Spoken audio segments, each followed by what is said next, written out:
Good morning, I'm Sharaad Kuttan and welcome to BFM's Morning Headlines. It's the 17th of March and we are marching through the month. Yes, we are.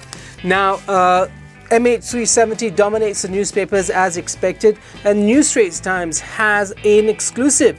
No, actually not just an exclusive, it has a world exclusive. There it is, and in fact it is because this is an international story. Now, NST broke the fact that the turnaround was in fact what they thought it was or could be in the days before Saturday's announcement by the Prime Minister. So they got information. Saturday morning, it was on its front page. This morning, again, if you were listening to last night's press conference, you would know a question was asked about the altitude the plane was flying at. No specifics were given, but NST has got those specifics. Who do they have in government that's giving them this information? That's what I want to ask. Very interesting because it adds evidence to the fact that this deliberate act, not called a hijacking yet by government, could be just that. An attempt to deliberately evade radar detection.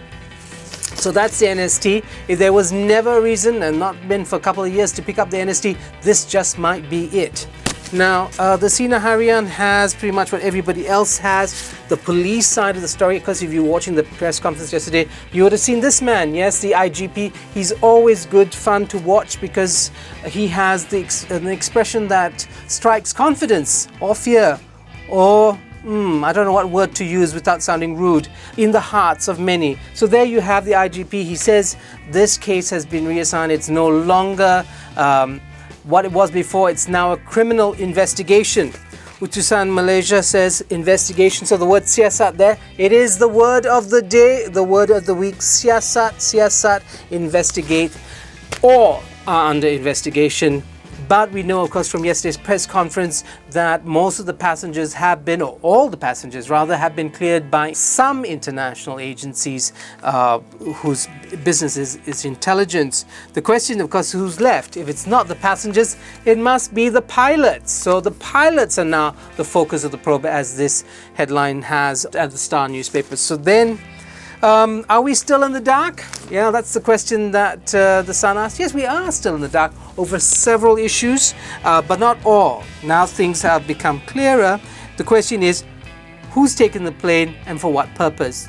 And where? That remains part of the questions. Of course, with the search, Berita Harian has makin luas. In fact, I think that's slightly incorrect. We have very clear indication that only two possibilities now, a northern and eastern corridor for a flight path. So despite what I think is slightly misleading headlines, I think Berita Harian actually has a very interesting story in its inside pages on page 6. It says that that in fact the plane can be landed on a short runway, a traditional runway, a runway not suited for the 777 Boeings, but if the airplane pilot is experienced. So that's what they have here. And there they show you picture, nice graphics there about possible trajectories of the plane.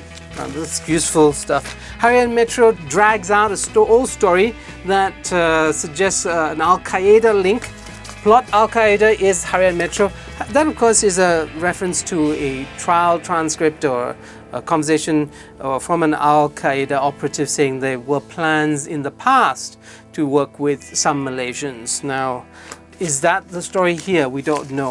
In other news, of course, we have rather dispiriting bad news again from Malaysia that's made international headlines. It was on the BBC, and this is because of the deaths at the Future Music Festival Asia.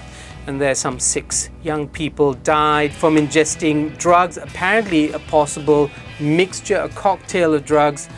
Cops are still trying to figure out what kind of drug it was. It could have been something called tab. Otherwise, some 13 partygoers or more, I think, if you look at today's internet media, are still in hospital. And let's hope they recover.